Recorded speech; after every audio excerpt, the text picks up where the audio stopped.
بابل پہنچا تو چند ہی دنوں کی اور چند ہی مہینوں کی معمولی سی بیماری کے بعد اس کا وہیں انتقال ہو گیا۔ کچھ لوگ کہتے ہیں کہ یہ اتنا زخمی ہوا تھا جنگوں میں کہ ان کے جو زخم تھے ان کے اثرات اس پر، زہریلے اثرات نے اس کی جان لے لی، اور کچھ مورخین کا خیال ہے کہ شاید ملیریا کی وجہ سے اس کا انتقال ہوا۔ جب ہم سکندر اعظم کی ان فتوحات کو دیکھتے ہیں اور اس کی دیو مالائی شخصیت کا جائزہ لیتے ہیں، جیسا کہ اس نے خود بھی جب مصر کو فتح کیا اور فرعون کا تاج اپنے سر پر رکھا تو اس نے خود ہی اپنے دیوتا ہونے کا اعلان کر دیا تھا۔ اس دیو مالائی شخصیت کی جب ہم سیرت کا جائزہ لیتے ہیں تو ہمیں نظر آتا ہے کہ یہ ایک نہایت وسیع القلب شخص تھا۔ اس نے جب ایران کو فتح کیا تو یہ دیکھ کر اس کو خوشی ہوئی کہ یہ سمجھتے تھے یونان والے کہ شاید ایران کوئی وحشی قوم ہے، لیکن جب اس نے دیکھا کہ ایرانی لوگ تو نہایت متمدن اور تہذیب یافتہ ہیں، نہایت ذہین اور قابل احترام ہیں، تو اس نے ایرانی تہذیب کو یونانی تہذیب کے ساتھ ملانے کی بھی سعی کی اور کوشش کی۔ اس وجہ سے اس نے اپنے ہزاروں فوجیوں کی شادی ایرانی خواتین سے کی تاکہ ایرانی اور یونانی تہذیب و تمدن میں یکجہتی پیدا ہو۔ خود بھی اس نے 2 شادیاں ایرانی خواتین سے کی، ایرانی شہزادیوں سے کی، لیکن اتنی وسعت رکھنے کے بعد، اتنی وسعت قلب رکھنے کے بعد یہ ایک تنگ نظر بھی تھا۔ تنگ نظر اس طرح سے تھا کہ کئی لڑائیوں میں جان جوکھوں میں ڈالنے کے بعد جبکہ اس کو اتنا خطرہ لاحق ہو جاتا تھا کہ یہ شاید اس جنگ میں مارا جائے، اس نے کوئی جانشین اپنا نامزد نہیں کیا تھا۔ یہی وجہ ہے کہ جب اس کے فوج واپس اپنے وطن میں گئی، جب یونان میں گئے تو انہوں نے اس کا جانشین نہ ہونے کی وجہ سے ان جرنیلوں نے اس کی ماں کو قتل کر ڈالا، اس کی تمام بیویوں کو قتل کر ڈالا، اور اس کے تمام بچوں کو بھی ان جرنیلوں نے چن چن کر قتل کر ڈالا، اور وہی جرنیل اس کی اس عظیم سلطنت پر قابض ہو گئے۔ چونکہ جرنیل زیادہ تھے اس لیے انہوں نے بندر بانٹ کر کے کئی علاقے آپس میں تقسیم کر لیے۔ اس عظیم سلطنت کو انہوں نے ٹکڑے ٹکڑے کر کے جرنیلوں نے اس پر قبضہ کر لیا، لیکن یہ جرنیل زیادہ دیر تک اس سلطنت کو اپنے قابو میں نہ رکھ سکے اور یہ سلطنت اختتام پذیر ہوتی چلی گئی۔ ایک اور بات جو اس کے حوالے سے ایک عام اور مشہور ہے وہ یہ ہے کہ یہ اتنا اچھا اور اتنا اعلیٰ ظرف ہونے کے باوجود، اتنا دانشور ہونے کے باوجود، اس پہ جو گہرے اثرات تھے ارسطو کے، اس کے باوجود یہ کبھی کبھی نہایت تندخو بھی ہو جاتا تھا۔ اس نے شراب کے نشے میں اپنے ایک ایسے رفیق کو قتل کر ڈالا جس نے کئی بار اپنی جان کو جوکھوں میں ڈال کر کئی جنگوں میں اس کی جان بچائی تھی،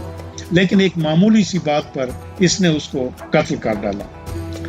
اپنی 11 سالہ جنگوں کے دوران اس نے کبھی کوئی ایک شکست بھی نہیں کھائی اور یہ ہمیشہ فاتح ہی ٹھہرا۔ اپنی مختصر زندگی میں 33 سال کی عمر میں اس کا انتقال ہوا تھا، تو اپنی اس مختصر سی زندگی میں، اپنے اس 11 سالہ جنگ و جدال سے بھرپور زندگی میں اس نے 20 سے زیادہ شہر آباد کیے، جس میں سکندریہ، ہرات اور قندھار کے شہر شامل ہیں۔ کہا جاتا ہے کہ یہ شہر بھی سکندر اعظم نے آباد کیے تھے۔ آج ہم نے سکندر اعظم کی زندگی کا جائزہ لیا ہے۔ ہم اپنی اگلی نشست میں انشاءاللہ وہ بھی قبل از مسیح سے ہی شروع کریں گے اور چندر گپت موریہ اور اشوک اعظم کا تذکرہ کریں گے۔ اس وقت تک اجازت دیجیے، اللہ حافظ۔